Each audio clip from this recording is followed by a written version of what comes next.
This question has some harder transition words than we're probably used to.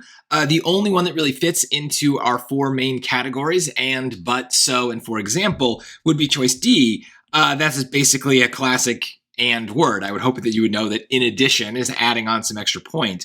So generally speaking, we're not going to pick and words unless everything else fails. So it is important to know what these other things are. Maybe the most obvious one here to you is in sum, which is kind of a conclusion, some sort of restatement, right? We're kind of summarizing what we just said. The sum is short for summary there. So that's a restatement. That is also kind of doing the same thing. Certainly the restatement part, I feel, is it's kind of about to restate some point we just said.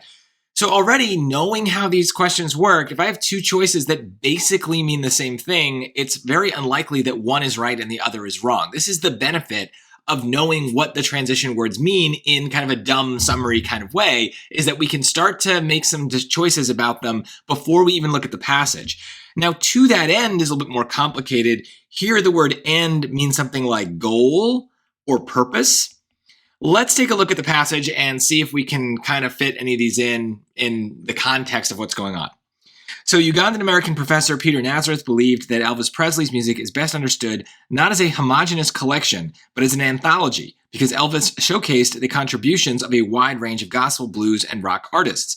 Nazareth entitled his college course on Elvis and his music, which focused on Elvis's many musical influences, Elvis as Anthology.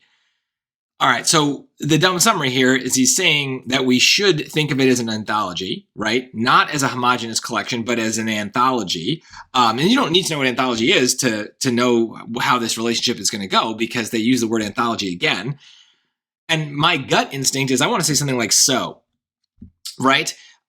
He believed it should be seen as an anthology, so he titled his college course Elvis as Anthology. Feels like a clear cause and effect. So I don't think it's going to be the restatement. It's not like that second sentence is restating the first. It's adding on a new point.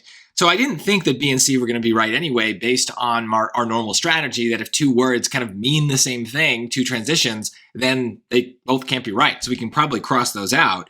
So basically now I'm just deciding, do I think A fits? Because if it doesn't, then I'm going to pick D, but I'm not really asking myself, does D fit? Because and is barely a transition at all. It could pretty much fit in any situation.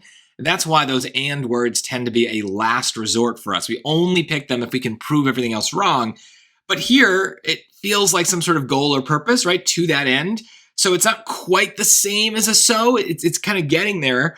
So again, this guy, Peter Nazareth, believed that Elvis Presley's music is best understood as an anthology.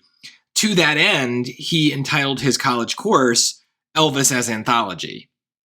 Yeah, he believed it should be thought of as an anthology, and to accomplish that goal, to help people understand that it should be an anthology, he has a college course literally about that. So that definitely fits. I think in a dumb summary way, in this case at least, we can probably just throw to that end into the so category.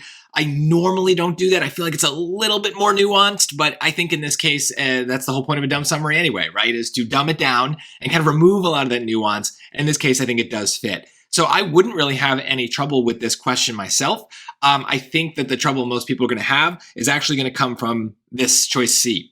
They don't know what that is means. It feels like it doesn't mean anything, right? It's just two very, very basic words, but it is a way of restating something.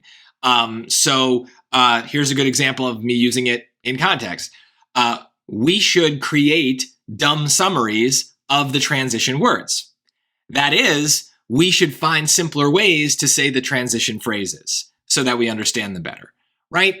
I'm saying the same thing twice. We should create dumb summaries. We should find simpler ways of saying the same thing. Though I'm restating what I just said, just in other words. And so I do think, in other words, one of our more popular transition phrases is kind of the same thing as that is. And though that is a choice that is almost never right, so it's fitting that, yeah, that is also not right in this case and would rarely be right. We would literally need to be repeating ourselves and saying the same idea in other words. If we're adding on in any way, it's not going to be a good fit.